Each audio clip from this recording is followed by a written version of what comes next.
Hello, welcome back to my YouTube channel. നമ്മുടെ ചാനലിലെ പുതിയൊരു വീഡിയോയിലേക്ക് എല്ലാവർക്കും സ്വാഗതം. അപ്പോൾ ഇന്ന് ഞാൻ തയ്യാറാക്കാൻ പോകുന്ന റെസിപ്പി നമ്മുടെ വെണ്ടയ്ക്ക കൊണ്ടുള്ളൊരു വെണ്ടയ്ക്ക ഉള്ളിപ്പുളിയാണ് കേട്ടോ. വളരെ ടേസ്റ്റി ആയിട്ടുള്ളൊരു നാടൻ വിഭവമാണ് നമ്മുടെ വെണ്ടയ്ക്ക ഉള്ളിപ്പുളി. അപ്പോൾ ഇതെങ്ങനെ തയ്യാറാക്കാമെന്ന് നമുക്കൊന്ന് നോക്കാം. ഇതിലേക്ക് ആവശ്യമായിട്ടുള്ള ഇൻഗ്രീഡിയൻസ് എന്തൊക്കെയാണെന്ന് നമുക്ക് നോക്കാം. ആദ്യമായി തന്നെ വേണ്ടത് നമ്മുടെ വെണ്ടയ്ക്കയാണ്. വെണ്ടയ്ക്ക നല്ല രീതിക്കൊന്ന് കഴുകിയിട്ട് നീളത്തിലൊന്ന് കട്ട് ചെയ്തെടുക്കാം കേട്ടോ. നമ്മുടെ സാമ്പാറിനൊക്കെ കട്ട് ചെയ്യുന്നത് പോലെ കുറച്ചുകൂടി കുറച്ച് നീളത്തിൽ തന്നെ നീളത്തിൽ തന്നെ കട്ട് ചെയ്തെടുക്കുക. ശേഷം ഇതിലേക്ക് ആവശ്യമായിട്ടുള്ളത് നമ്മുടെ ചെറിയ ഉള്ളി, വെളുത്തുള്ളി, തക്കാളി, ഇത്ര ഇൻഗ്രീഡിയൻസ് ആണ് കേട്ടോ ഇതിലേക്ക് ആവശ്യമായിട്ടുള്ളത്. ശേഷം ഒരു പാൻ ചൂടാവാനായിട്ട് അടുപ്പത്ത് വയ്ക്കുക. പാൻ ചൂടായി വരുമ്പോൾ അതിലേക്ക് ആവശ്യമായിട്ടുള്ള വെളിച്ചെണ്ണ ഒഴിച്ച് കൊടുക്കുക. വെളിച്ചെണ്ണ ചൂടായി വരുമ്പോൾ നമ്മൾ കട്ട് ചെയ്ത് വെച്ചിരിക്കുന്ന വെണ്ടയ്ക്ക അതിലേക്ക് ഒന്ന് ഇട്ട് വഴറ്റി കൊടുക്കണം കേട്ടോ. കാരണം വെണ്ടയ്ക്ക എന്ന് പറയുമ്പോൾ സ്റ്റിക്നെസ് ഉള്ളൊരു വെജിറ്റബിളാണ്. അപ്പോൾ ആ സ്റ്റിക്നെസ് ഒന്ന് മാറാൻ വേണ്ടിയിട്ടാണ് നമ്മൾ വെണ്ടയ്ക്ക വെളിച്ചെണ്ണയിലിട്ടൊന്ന് വഴറ്റി കൊടുക്കുന്നത്. വഴറ്റുമ്പോൾ നമ്മളതിലേക്ക് മഞ്ഞൾപ്പൊടി, ഉപ്പും കൂടി ഇട്ടിട്ട് വേണം കേട്ടോ വഴറ്റി കൊടുക്കാനായിട്ട്. നമ്മൾ വെണ്ടയ്ക്ക കൊണ്ടുണ്ടാക്കുന്ന ഏത് കറിയാണെങ്കിൽ കൂടിയും വെണ്ടയ്ക്ക ഒന്ന് വെളിച്ചെണ്ണയിലിട്ട് ഒന്ന് വഴറ്റിയിട്ടാണ് നമ്മൾ ഉണ്ടാക്കാറ്.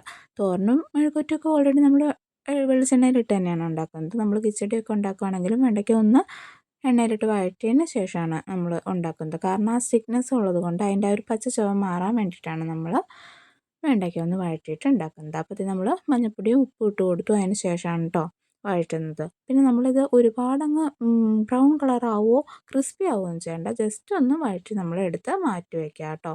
ശേഷം ദേ ഇപ്പോൾ പാകമായിട്ടുണ്ട്. ഇനി നമ്മൾ കുറച്ചുകൂടെ എണ്ണ പാനിലേക്ക് ഒഴിച്ച് കൊടുക്കുക. അത് ചൂടായി വരുമ്പോൾ നമ്മൾ കടുകും ഉലുവയും കൂടി ഇട്ട് പൊട്ടിക്കുക കേട്ടോ. അത് പൊട്ടി വരുമ്പോൾ നമ്മൾ ആദ്യം എടുത്ത് വെച്ചിരിക്കുന്ന ചെറിയ ഉള്ളി ഉണ്ടല്ലോ അത് അതിലേക്ക് ആഡ് ചെയ്ത് കൊടുക്കുക. വെണ്ടയ്ക്ക ഉള്ളിപ്പുളിയാണല്ലോ, അപ്പോൾ ഉള്ളി അത്യാവശ്യമാണ്. എന്നിട്ട് നമ്മൾ നല്ല രീതിക്ക് ഈ ഉള്ളി ഒന്ന് വഴറ്റി കൊടുക്കണം. ഇതിനൊരു ഗോൾഡൻ ബ്രൗൺ കളർ ആവുന്നത് വരെ നമ്മൾ വഴറ്റി കൊടുക്കുക. ഉള്ളി പെട്ടെന്ന് വഴറ്റി കിട്ടും, വേഗം തന്നെ ആ കളർ അങ്ങ് ചേഞ്ച് ആയിക്കോളൂ കേട്ടോ. അപ്പം ഗോൾഡൻ ബ്രൗൺ കളർ ആവുന്നത് വരെ നമ്മളൊന്ന് വഴറ്റി കൊടുക്കുക. ആ ഗോൾഡൻ ബ്രൗൺ കളർ ആയി വരുമ്പോൾ നമ്മൾ ഇനി ഇതിലേക്ക് ഇട്ട് കൊടുക്കാൻ പോകുന്നത് നമ്മൾ എടുത്ത് വെച്ചിരിക്കുന്ന വെളുത്തുള്ളി ഉണ്ടല്ലോ, ആ വെളുത്തുള്ളി ഇതിലേക്ക് ചേർത്ത് കൊടുക്കുക. ശേഷം അത് നല്ല രീതിക്ക് നമ്മൾ വഴറ്റി കൊടുത്തുകൊണ്ടിരിക്കുക. അതൊരു ഗോൾഡൻ ബ്രൗൺ കളർ ആവുന്നത് വരെ നമ്മൾ വഴറ്റി കൊടുക്കണം കേട്ടോ. ഇതും പെട്ടെന്ന് നമുക്ക് ആയി കിട്ടും, ഒരുപാട് താമസമൊന്നുമില്ല. അപ്പോൾ ഇത് നല്ല രീതിക്ക് നമ്മൾ വഴറ്റി കൊടുത്തുകൊണ്ടിരിക്കുക. ഇപ്പോൾ രണ്ടും വെളുത്തുള്ളിയും ഉള്ളിയും ഗോൾഡൻ ബ്രൗൺ കളറ് ശരിക്കും ഒരു ബ്രൗൺ കളർ തന്നെ ആയി വന്നിട്ടുണ്ട്. ശേഷം നമ്മൾ ഇനി ഇതിലേക്ക് ആഡ് ചെയ്ത് കൊടുക്കാൻ പോകുന്നത് നമ്മൾ ആദ്യം എടുത്ത് വെച്ചിരിക്കുന്ന തക്കാളി ഉണ്ടല്ലോ, ആ തക്കാളി ഒന്ന് മിക്സിയുടെ ജാറിലിട്ട് ഒന്ന് പേസ്റ്റ് ആക്കി എടുക്കണം കേട്ടോ. ആ പേസ്റ്റ് ആക്കി എടുത്ത തക്കാളി കൂടെ നമ്മളിതിലേക്ക് ഒഴിച്ച് കൊടുത്തിട്ടുണ്ട്. ശേഷം നല്ല രീതിക്ക് അതൊന്ന് ഇളക്കി കൊടുക്കുക. അതിൻ്റെ ആ ഒരു പച്ച കുത്തു ചുവ മാറുന്നത് വരെ തക്കാളി നല്ല രീതിക്ക് നമ്മൾ കൈ വിടാതെ ഒന്ന് ഇളക്കി കൊടുക്കണം. ശേഷം ആ തക്കാളി പേസ്റ്റ് ഒന്ന് തിളച്ച് വരുന്ന പരുവാണ് കേട്ടോ അതിൻ്റെ കറക്റ്റ് പാകം. അപ്പോൾ നന്നായിട്ട് മിക്സ് ചെയ്ത് ഇപ്പോൾ തിളച്ച് വന്നിട്ടുണ്ട്. ഇനി നമ്മളിതിലേക്ക് ആവശ്യമായിട്ടുള്ള പൊടികൾ ചേർത്ത് കൊടുക്കുക. നമ്മൾ മഞ്ഞൾപ്പൊടി ഇട്ടായിരുന്നു വെണ്ടയ്ക്ക വഴറ്റിയിരുന്നത്, എങ്കിൽ കൂടിയും കുറച്ച് മഞ്ഞൾപ്പൊടി കൂടെ ആവശ്യമായിട്ടുണ്ട്.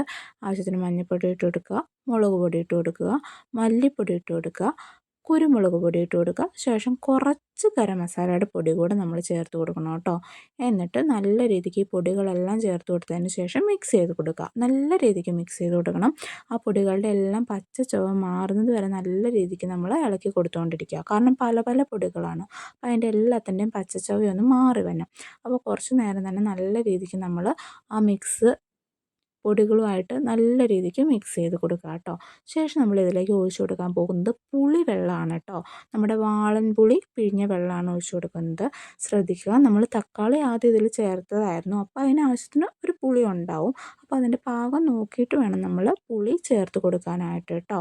ശേഷം പുളിവെള്ളം ഒഴിച്ച് കൊടുത്തതിന് ശേഷം നല്ല രീതിക്ക് നമ്മൾ വീണ്ടും മിക്സ് ചെയ്ത് കൊടുക്കുക. മിക്സിങ് ഏത് കറിക്കും അത്യാവശ്യമായിട്ടുള്ള കാര്യമാണ്. അപ്പോൾ നല്ല രീതിക്ക് നമ്മൾ ആ പുളി ഒഴിച്ച് കൊടുത്തതിന് ശേഷം ഒന്ന് മിക്സ് ചെയ്ത് കൊടുക്കുക കേട്ടോ. ശേഷം നമ്മൾ ഇനി ഇതിലേക്ക് ആഡ് ചെയ്ത് കൊടുക്കാൻ പോകുന്നത് കുറച്ച് തിളപ്പിച്ച ചൂടുവെള്ളമാണ് കേട്ടോ നമ്മളിതിലേക്ക് ഒഴിച്ച് കൊടുക്കേണ്ടത്. കാരണം നമുക്കിതിലേക്ക് വെള്ളം ആവശ്യമാണ്. കാരണം ഇത് കറിയാണല്ലോ, അപ്പോൾ കറിക്ക് ഗ്രേവി ആവശ്യമാണ്. അപ്പോൾ തിളപ്പിച്ചൊന്ന് ചൂടാറിയ വെള്ളം നമ്മളിതിലേക്ക് ഒഴിച്ച് കൊടുക്കുക കേട്ടോ. ശേഷം നല്ല രീതിക്ക് എല്ലാം കൂടി ഒന്ന് മിക്സാക്കി കൊടുക്കുക. നമ്മുടെ എല്ലാ അരപ്പും കാര്യങ്ങളൊക്കെ വെള്ളം ഒഴിച്ചതിന് ശേഷം നല്ല രീതിക്ക് കുറച്ച് നേരം നമ്മളൊന്ന് മിക്സ് ചെയ്ത് കൊടുക്കുക. ശേഷം നമ്മൾ ഉപ്പൊന്നും ഇതിലേക്ക് ഇട്ട് കൊടുത്തിട്ടുണ്ടായിരുന്നില്ല. വെണ്ടയ്ക്ക വഴണ്ട് കിട്ടാൻ വേണ്ടി കുറച്ച് ഉപ്പ് മാത്രമേ ഇട്ടിട്ടുണ്ടായിരുന്നുള്ളൂ. ആവശ്യത്തിന് ഉപ്പും കൂടെ ഇട്ട് കൊടുത്തിട്ട് നല്ല രീതിക്ക് നമ്മളൊന്ന് മിക്സ് ചെയ്ത് കൊടുത്ത് ആ അരപ്പൊന്ന് തിളച്ച് വരണം കേട്ടോ. നല്ല രീതിക്ക് ആ അരപ്പൊന്ന് തിളച്ച് വരണം. അങ്ങനെ തിളച്ച് വരുമ്പോഴാണ് നമ്മൾ ആദ്യം വഴറ്റി വെച്ചിരുന്ന വെണ്ടയ്ക്ക ഉണ്ടല്ലോ, ആ വെണ്ടയ്ക്ക ഇതിലേക്ക് ആഡ് ചെയ്ത് കൊടുക്കുക കേട്ടോ. അരപ്പ് നല്ല രീതിക്ക് തിളച്ച് വന്നപ്പോൾ നമ്മളിത് വെണ്ടയ്ക്ക ഇതിലേക്ക് വഴറ്റി വെച്ചിരുന്നത് ആഡ് ചെയ്ത് കൊടുക്കുകയാണ്. ശേഷം നല്ല രീതിക്കൊന്ന് മിക്സ് ചെയ്ത് കൊടുക്കുക. എന്നിട്ട് നമ്മൾ കുറച്ച് നേരം ഒന്ന് മൂടി വെച്ച് ഒരു 2-3 മിനിറ്റ് നല്ല രീതിക്കൊന്ന് മൂടി വെച്ച് തിളപ്പിക്കണം കേട്ടോ. എല്ലാം കൂടെ കൂടി ആ ഗ്രേവി ഈ വെണ്ടയ്ക്കയും കൂടെയൊക്കെ കൂടി ഒന്ന് മിക്സായി നല്ല ഒന്ന് സെറ്റായി വരാൻ വേണ്ടിയിട്ട് ഒരു 3-4 മിനിറ്റ് നമ്മളൊന്ന് മൂടി വെച്ച് ഇതൊന്ന് തിളപ്പിച്ചെടുക്കണം. ഇപ്പോൾ നമ്മൾ മൂടി വെച്ചിട്ടുണ്ട്. ശേഷം എടുത്തപ്പോൾ നല്ല രീതിക്ക് തിളച്ച് അതിൻ്റെ പാകത്തിന് വന്നിട്ടുണ്ട് കേട്ടോ. ശേഷം നമ്മൾ ഇനി ഇതിലേക്ക് ആഡ് ചെയ്ത് കൊടുക്കാൻ പോകുന്നത് പച്ചമുളകും കുറച്ച് കറിവേപ്പിലയും കൂടെ കൂടിയാണ് കേട്ടോ. നിങ്ങൾക്ക് എരിവിന് എന്തോരം വേണമെന്ന് വെച്ചാൽ പച്ചമുളക് ആഡ് ചെയ്ത് കൊടുക്കാം. അപ്പോൾ പച്ചമുളകും കറിവേപ്പിലയും കൂടെ കൂടി ഇതിൻ്റെ മുകളിലേക്ക് നമ്മളൊന്ന് തൂവി കൊടുക്കുക. ശേഷം ഒന്ന് മിക്സ് ചെയ്ത് കൊടുത്തതിന് ശേഷം ഇനി നമ്മളിതിലേക്ക് ആഡ് ചെയ്ത് കൊടുക്കാൻ പോകുന്നത് നമ്മുടെ ശർക്കരയാണ് കേട്ടോ. കാരണം എരിവും പുളിയൊക്കെ ഉള്ളൊരു കറിയാണല്ലോ. അപ്പോൾ ഈ ശർക്കര കൂടെ നമ്മൾ ചേർത്ത് കൊടുക്കുമ്പോൾ ഇതെല്ലാം കൂടെ കൂടി ഒന്ന് ബാലൻസ് ആയിട്ട് വരും. ശർക്കര ചേർക്കുകയെന്ന് വെച്ചിട്ടുണ്ടെങ്കിൽ മധുരം മുമ്പിലേക്ക് അങ്ങനെ ഒന്നുമില്ല കേട്ടോ. ഇതെല്ലാം കൂടെ പാകമായി നല്ലൊരു ടേസ്റ്റാണ് ശർക്കര. കാരണം അത്രയും ചെറിയ അളവിലാണ് നമ്മൾ ശർക്കര ഇതിലേക്ക് ചേർത്ത് കൊടുക്കുന്നുള്ളൂ. അപ്പോൾ എല്ലാം കൂടെ സെറ്റായിട്ട് നല്ലൊരു ടേസ്റ്റിൽ നല്ലൊരു ഫ്ലേവറിൽ നമുക്ക് കറി കിട്ടും കേട്ടോ. ഇതേ കണ്ടോ. അപ്പോൾ അതും കൂടെ ചേർത്ത് നമ്മുടെ കറി ഏകദേശം ഇവിടെ സെറ്റായിട്ടുണ്ട്. വളരെ ടേസ്റ്റി ആയിട്ടുള്ളൊരു കറിയാണ്. വെണ്ടയ്ക്ക വെച്ച് നമ്മൾ പല വിഭവങ്ങളും ഉണ്ടാക്കാറുണ്ട്. അപ്പോൾ ഈ വെണ്ടയ്ക്ക ഉള്ളിപ്പുളി ഉണ്ടാക്കിയിട്ടില്ലെങ്കിൽ എല്ലാവരും ഒന്ന് ട്രൈ ചെയ്ത് നോക്കണം കേട്ടോ. വളരെ എളുപ്പത്തിൽ വളരെ ടേസ്റ്റിൽ തയ്യാറാക്കാൻ പറ്റുന്നൊരു കറിയാണ്. അപ്പോൾ പുതിയൊരു വീഡിയോ കാണുമ്പോഴേക്കും ബായ്.